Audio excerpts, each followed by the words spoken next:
AI innovations will kill your SEO reach in 2024. The coming changes in online traffic and how to position your business going forward. You think I'm crazy? Conductor.com says SEO is undergoing one of the most significant disruptions ever with the integration of generative AI in search.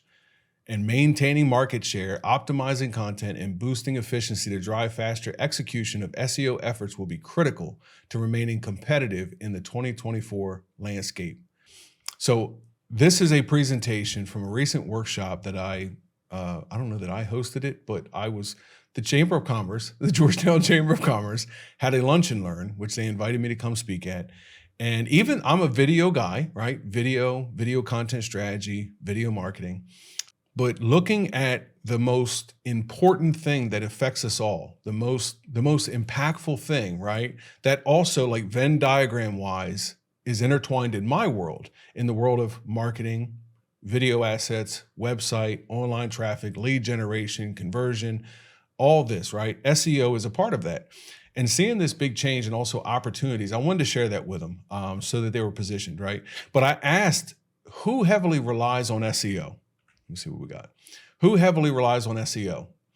And there was a few hands that go up. Who have seen changes recently? A few hands went up, yeah. And there was looks on their face like, yep, yeah, we're seeing it. So I wanted to bring this same presentation to everyone else in the chamber, right? That can watch this through this video if they didn't make it, but also anyone here on the tube, right? So anyway, what we'll cover. Well, first, let me back up. My name's Keith. Nice to meet you. My name's Keith. It's VIVIDS VP, right? And we're a local video services, video marketing services company in Lower Delaware. So what we'll cover: why performance of traditional SEO will tank in 2024 and already has, right? The latest strategies replacing SEO and how you can transition before your competition does, okay? Results may vary due to size and sophistication of SEO teams and strategies, right? So, little background. The Achilles heel that SEO has always had, if we're being honest. So if we go back in time, right, with Doc Brown, back to 2015, blogs and backlinks, I just picked a random time, right? But and it's from that movie, so which I'm a big fan. So blogs and backlinks, right? If you did this well, you were #1 in search, right? And that's pretty much always worked, and it's still beneficial today. But let's ask the question first: is what's the actual goal? Do you want to be found in search? Well, yes. Well, why though? So I get the lead or the sale. So ultimately, is it the click? Is it search? Or is it sales? It's sales. So pros and cons. So pros: you get ranked, you get discovered, you get the lead, right? Not always, but you have to, in order to get the link and you get discovered, you got to rank. So we got to rank. It's true. Cons: they're cold leads. Takes more time and lower conversion rates, right? And that was from 2015 to now. And between that time and to now, it just become more saturated and more difficult, which is less effective, okay? So the more and more people know, content marketing or search, SEO optimization and AdWords, and the more people look into this and get it done for themselves, the more competitive it becomes. And then we have AI, and that's where things get interesting. So if you don't know, right, you've been living under a rock, so to speak, ChatGPT, AKA a juiced up wiki Google assistant. So it's not Wikipedia, it's not a Google search, it's conversational. It's a conversational computer assistant, right? Machine learning, all that good stuff. ChatGPT is an advanced AI language model which generates coherent, contextual, relevant, and almost human-like text responses in a conversational manner. And I would italicize that so you understand it's conversational. Wide range of applications, and we're gonna get right to it for the sake of time. Very helpful creating content and making SEO much more competitive. Then there's search generative experience. Juiced up, conversational, Google. So Google search, and I've seen Microsoft search, have already experimented with launching their search SGE or search generative experience. And I don't know why there's a link there, but experimental update to Google search engine that uses artificial intelligence to generate contextual answers to complex questions. SGE leverages AI to enhance its search experience. I promise we're getting somewhere. Google's SGE will quickly provide users with the answers they need and not necessarily direct users to other sites and content. So if you rely heavily on SEO, on search traffic, and you employ strategies like content marketing, that should perk your attention, right? It did in our little workshop. Wait a minute. So, right, so they're not going to be giving the leads the way they used to. And search makes up to 40% of web traffic for large companies that were polled, and 90% of their marketers say they rely heavily on it. And now you're essentially closing one of the main roads to get to their business. Best practices going forward. Well, all right, so they're shutting down the road. What's the detour? What do I do next, right? So first of all, use it. Do not get left behind, right? We can choose wisely the hills you die on. I think AI in general, I don't think is going to end up being a net gain, but I could be, I don't even know. I could be crazy, right? But I think there are some scary elements, but this should not be the hill you die on because we're stuck in our ways. There were people back in the past that said email was a trend. It wasn't going to last. So use both or get left behind. If you and your competitor are going after the same market, and let's say you were utilizing a SEO, and now that road's been closed down, they pivot.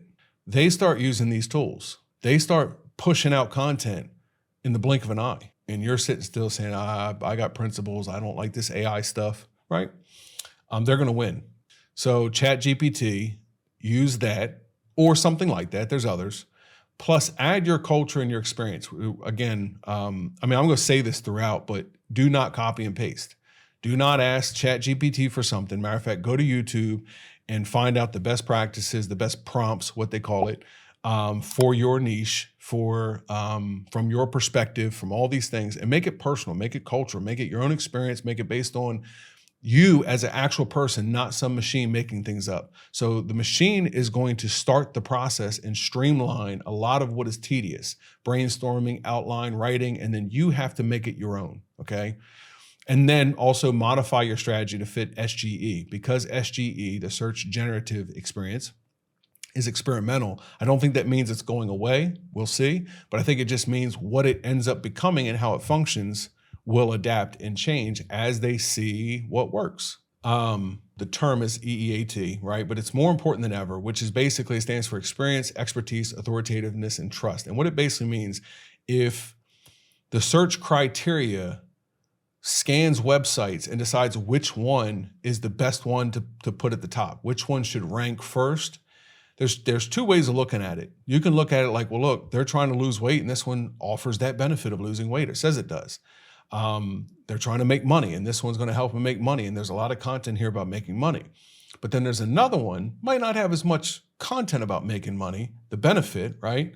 But they've got credentials, they've got years of experience, they've got content on there that speaks to their trustworthiness, right? Their authoritativeness, and they seem like in this age of misinformation and we don't know, and right, this seems like what we ought to publish first. So they're leaning more on that, again, because with ChatGPT and everything else, it's easy to copy and paste your way into a Google search rank.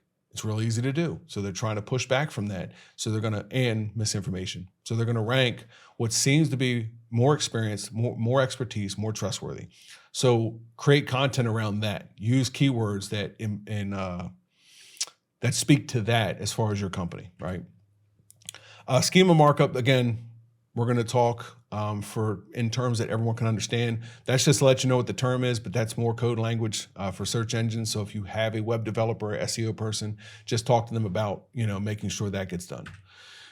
Focus on other KPIs, key performance indicators. Okay, so what companies are saying now is what we might need to do, instead of focusing on just did we rank at the top and what's our click-through rate, are we ranking and getting clicks, but just look more at the numbers as far as where you are with general leads, conversions, and overall brand visibility. And if those numbers are generally good or going in the right direction, keep doing what you're doing and not so much just rank, okay? So the last one, search is shifting, right? Where we find things is shifting. Users are finding answers and information through short form content on TikTok. I know you hate it. Don't worry. I'm not going to tell you have to use TikTok, but they're finding on TikTok, Facebook, and Instagram Reels. So businesses need to adapt and repurpose. If you have a competitor and they're aware of this and they say, okay, so sometimes people aren't even going to search now the way they used to, just like they used to go to the yellow pages. They stopped doing that. It used to be just TV ads and now not so much. So what kind of ads are working? Where are they going to find answers? So wherever they are, however they want, right? Serve your audience where they are, how they want, and that changes over time. So when that changes, you have to change. This is a great opportunity as far as organic traffic goes, and we'll talk more about that. So 2, the latest strategy replacing SEO, and I'll say replacing SEO only, or to pivot from SEO only or traditional SEO. If ranking number 1, right? If ranking in search in the largest search engine like Google is a challenge now and it really doesn't benefit the same, and like we said, it just gave you cold leads, what about ranking in the second largest search engine? Does anyone know what the second largest search engine is? Yes. So it's YouTube, right? Now I say, videos like Fishing with Dynamite, I've always said, I feel really confident offering video services, especially for marketing purposes, because it's like the greatest tool in the toolbox. As far as marketing goes, people prefer to watch videos. They're engaged emotionally, which matters, because I forget the stats, but like 70% of buying happens emotionally, not logically. So you want to engage them emotionally and back it up with logic. But they also retain more information through video than text. Like on websites, people don't read your website. So whatever text is on there, you need a video component that just streamlines it, simplifies it, and actually packages it the way they'll actually receive it, or you're going to lose them. Discoverability, being found, right? People do business with people they know, like, and trust. How can they do business with you if they don't know you? They don't know you because you're not found online, right? So video, and this is not just now. This is before. This was, since I've been doing this type of video, 2016. Back then, video increased your chances of being found in search. And also, if it was a video, it increased your chance of getting the click through search because people want to watch videos, right? Now, that's aside from this. That was before. It was always good. It was always more beneficial. And now it's even more imperative, right? And now it's the opportunity of leveraging the second largest search for discoverability and being found online, which is YouTube. So conversions. Remember we said the Achilles heel of SEO, right? It was cold leads. Well, this makes better connections because, at the top, marketing, right? People prefer watching it. They get engaged emotionally. They retain more information. We do business with people we know, like, and trust. They can start to know who you are, like you, and build trust that you might be the person for them. And through the YouTube content, they're going to get to know you, right? And they're going to see how competent you are, how qualified you are, your experience, the quality, all these great things, right? So it makes better connections. And it can strategically guide them through your sales process, which leads to higher conversion rates. If you have higher conversion rates, if your leads are warmer, they convert easier, then your ad spend goes down, right? You're spending less to get them. Your return on ad spend goes up. Your profits from ad spend is way better. Because when they get to you, you don't have to try to sell them from the very beginning. You've had this content on social media and on YouTube doing that for you. So beat SEO with YouTube. Why do I say that, right? The discoverability and conversions, like we've said, warm leads ready to buy, right? Position yourself over your competition, which builds trust over time. Like you're there in front of them. They get to know you. We talked about this. Building trust increases your chances of gaining a prospect and closing a sale. It's human-centered. In the age of AI and digital and all this other stuff, right? There's so many ways that you can do it without being on camera, without your voice being heard. So the more people do that, we connect with eyeballs, we connect with people we like, right? So human-centered content will shine. So there's pros and cons though, just like everything, right? So the cons, more work, more time. I am extremely uncomfortable on camera. I don't know who enjoys it. You should see my outtake reel from recording this stuff. So There's always something, right? But the pro in this case, first mover's advantage. If you get there before your customer, or if you get there before your competition, you have a better chance of getting in front of your customer and starting that process, that relationship of warming them up to you and following you, and you being, as they say, top of mind when it comes time for a purchase. 24/7 salesperson. This is something, especially core assets, which core assets can be placed on YouTube channels and serve dual purposes, websites and YouTube channels. But what we don't realize is when you create the core assets, that's a bucket of videos that we produce for marketing purposes that are foundational, right? They're foundational to the structure of your marketing strategies that are there to walk your customer through a sales process, so to speak. When you create them, they're evergreen. They've got probably, let's say, a good 5-year shelf life. That, forget the shelf life and the time, but when you punch out, they don't. When you're asleep, they're not. When you're not online and ready to meet and talk with a client, they're there. When you're already talking with one client and can't talk to 4, it's a play button that can be watched by 50 people or 5,000 at the same exact time. So you're creating, every time you invest to make one of these things, you're essentially making a mini 24/7 salesperson that's there to receive your market. And again, it's strategic. So we know who your ideal, customer is, who your target is. We know what they struggle with, right? We know what the objections are, what their challenges are. We speak to them and hopefully guide them through and let them see that you're the obvious choice to do business with, right? So, man, it's immensely valuable, right? And they connect and build trust, right? So, 2 types of traffic. We're not going to get real deep into this, but paid traffic is when you pay for an advertisement. They see it, they click it, they go to your page. Organic traffic is not paid for. It's on free platforms that organically engages them, and it should, right? It's creating piece of content for social media that provide value to your target audience for discoverability and leads. This content often increases conversion rates and ROAS, like I just said, return on ad spend. So in the way that this should work, here we go. Yep. I was a step ahead. So core assets, 2 types of videos, 2 types of traffic, 2 types of videos, right? Core assets. These are foundational marketing videos that will live on your website and be a crucial part of your sales process to engage, educate, and convert ultimately cold leads into warm leads and new customers, okay? The other one is just content or ongoing content. Regularly created content for social media that's seen by your target audience, provides value, right? If before we set up a camera to make something for social media, what purpose does this serve them? Why do they care, right? Provides value, draws them to your core assets. They work together. That's what I was going to say about the organic and how this is an opportunity. Remember I said this is a great opportunity for organic a few slides back. The YouTube channel, right? So we're creating organic content that's going to lead them to the core assets so the core assets can do their job, right? And make your life easier. So this content often increases conversion rates and ROAS. So a few examples of core assets, right? And this is just a few. And these tend to be the staples that almost every business would benefit from at least one. And it just depends on how many different services and everything you offer. But the staple is the VBC or the video business card, which is your brand story.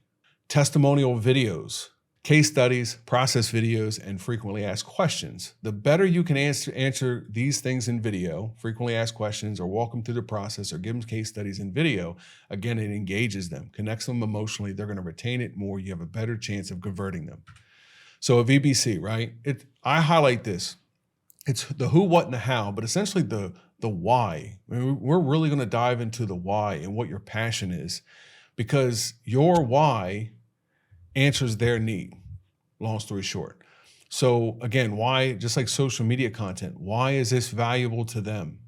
Why do they care, right? Well, if you know your target, if you know what they struggle with, touch on that, and that's what they care about. The pain points they have, their fears or their greatest desires, what are they and how can you fix them? That's your why, because they have a need and I'm here to provide solutions for that fear or that challenge.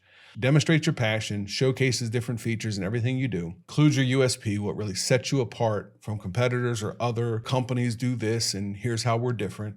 Back it up with social proof like a client testimonial in the video, strong call to action, great recipe, good for website, social media, emails, outreach, ads, conferences, etc. It's definitely the backbone. Client testimonial videos, okay? What they really want to see is, will this work for me, right? I want to see someone like myself. So, who are they? What are they struggling with? What are they experienced? Why did they go with this company? Why did they need to have this done? And these are all things that resonate with your target audience, right? So, and it shows you solve the problem. It establishes the social proof, like we mentioned. It demonstrates the customer's experience, right? Which builds trust. The video is going to make an emotional connection, and using this in your system will increase leads and conversions. Case study, A to B, right? Went from a dud to a stud or whatever. But here we want them to envision the results, envision them on the mountaintop.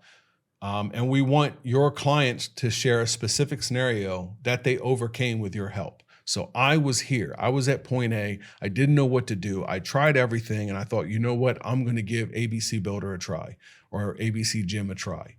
And here's what they did. And, so effectively showcases the transformation, builds authority, credibility, fosters confidence that you are the vessel to get them there, right? All right, show, don't tell. This is the motto with all the videos. Show them, don't tell them. Don't write about it, don't tell them, show them. And a process video gets them to visualize something that it's hard to visualize. What is it going to be like working with them? Like, I'm really not sure. And the last thing in the customer journey is the click, that clarity where it's like, that's where I could be, and this is what I need to start today.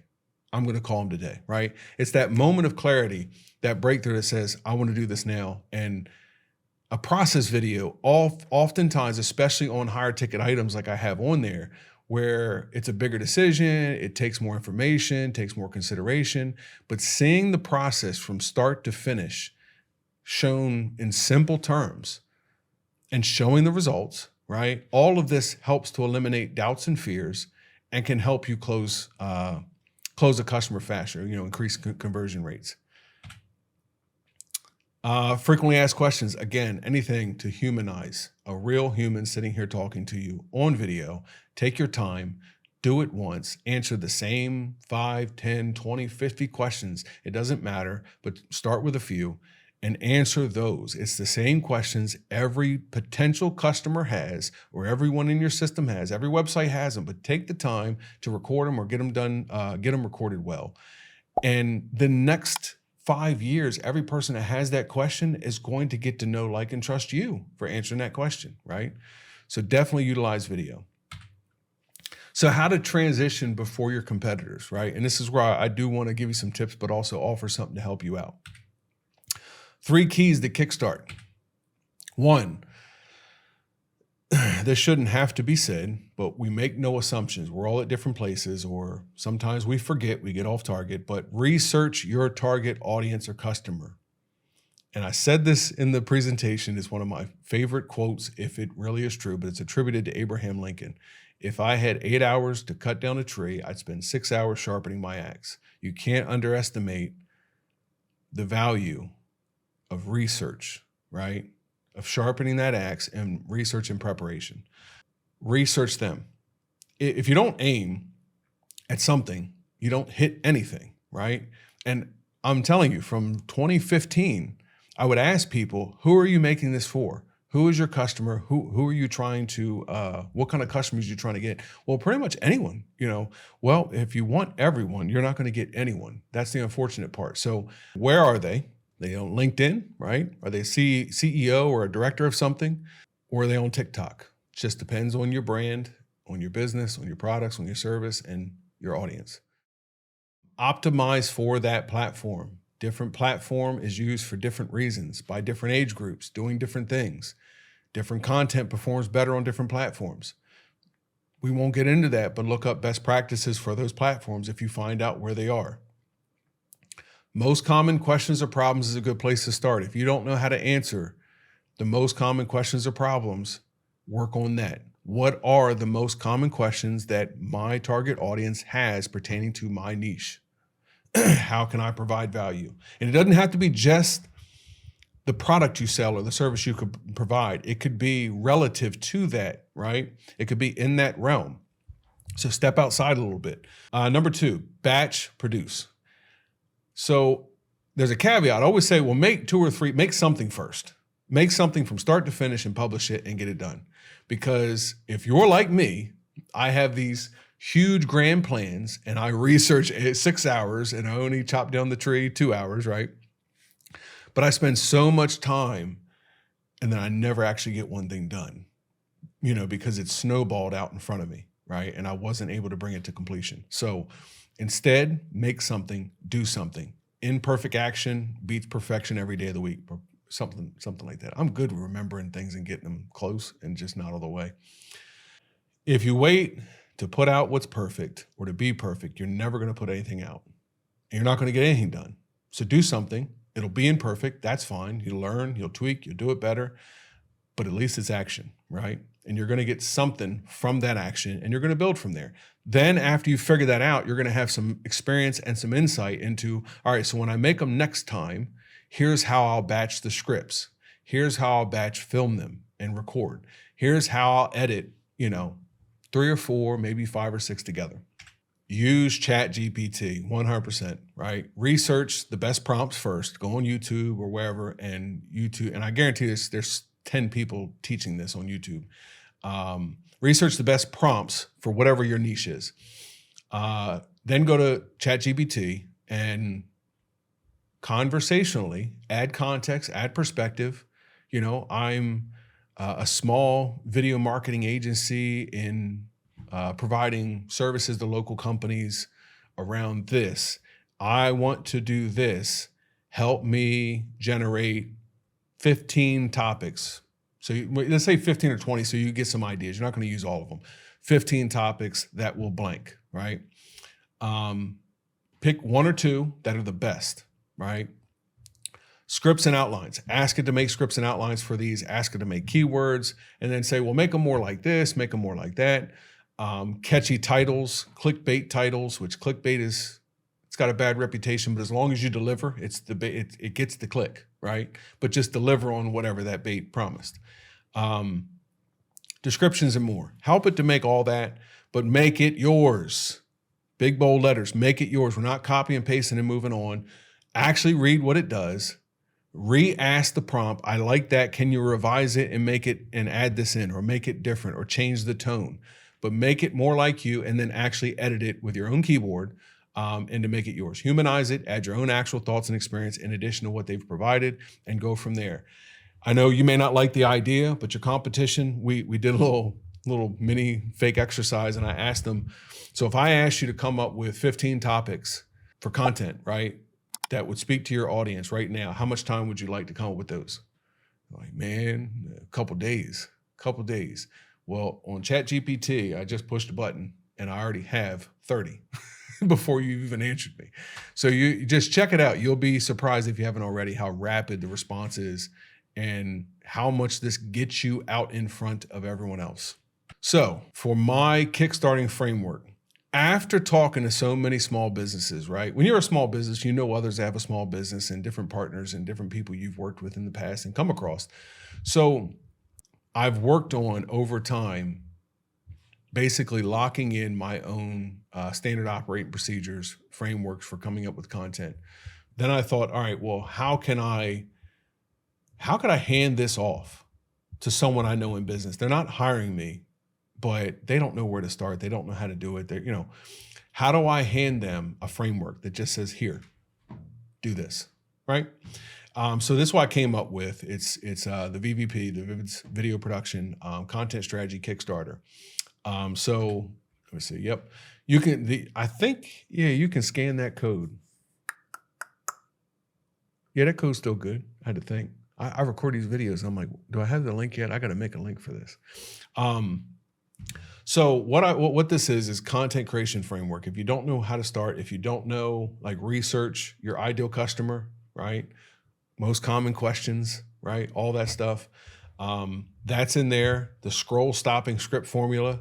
So you have to figure out a way to stop the scroll. They're going to scroll right past you if you don't give them something of value immediately, right? And then what do you do from there? Do you jump straight into the value, so to speak, straight into what you actually want to share after your hook? No, you need context. And this is what walks you through all that. Okay, so this scroll stopping script formula that includes the context that's needed to really push the sale with a strong call to action. And then because we're talking about online traffic, I have a quick checklist that's a good website audit. It's general, right? It's an overview of a basically good checklist. Different companies are going to vary. But if you don't know anything and you've got a website, definitely get this website audit checklist and review yours and ask yourself, do we check the box on these things, right? 2024 SEO changes checklist, stuff that's included in this. I've got a checklist for that in case you forget going forward. So I gave out all of this, right? I want to see like really what helps the most. What did you need help with? What helps the most? How can I help the most? What's really going to kickstart? Is it website stuff? I'd like to help you with that because it's no good if you create great content and send them to a website that's not performing, right? Anyway, I hope you made it through this. Hopefully you've got, if you haven't, I should have asked this already, but at any point, if you jotted down something you had a question, let me know in the comments and I'll help you as I can. If you know me personally, you need help with any of this, definitely don't hesitate to reach out. I enjoy helping. It's how I learn, as well. Learn how to serve. I'll say that. It's one thing knowing things, but it's another thing to teach. It's one thing having learned something, but then to help someone else learn it, it's a different process. So every time I help someone, I think I get a little bit better. So I enjoy it thoroughly. If I can help your business, so be it. Good karma, all that good stuff. But other than that, I'll say this. So I scan the link. I'll probably put a link down the framework if you don't know how QR codes work. So now outside of that, if it's too much for you and or you are a company that does need help, there's obviously, you can set up a call with me and there'll be a link below for that as well. There's no sales pitch. There's no hard selling. It's just, where are you? What are you trying to accomplish? What are your goals? Why do you need video? Why do you need someone to help you do this? And can I actually help you, your specific company? If so, here's what that plan would look like. Is this in your budget? Let's go from there, right? But no hard pitch, 30-minute call, book today, answer a few questions. So anyway, I hope this was helpful. Let me know down in the comments any issues or any problems you had with any of this, and I'll help best I can. Thank you so much. If you haven't already, consider subscribing. It's free. You can unsubscribe whenever you want, but I'm going to create more and more content that really just speaks more about this general topic, what you see here: content strategy, video marketing, search traffic, and so forth. So if it benefits you, consider subscribing, and I'll see you on the next one.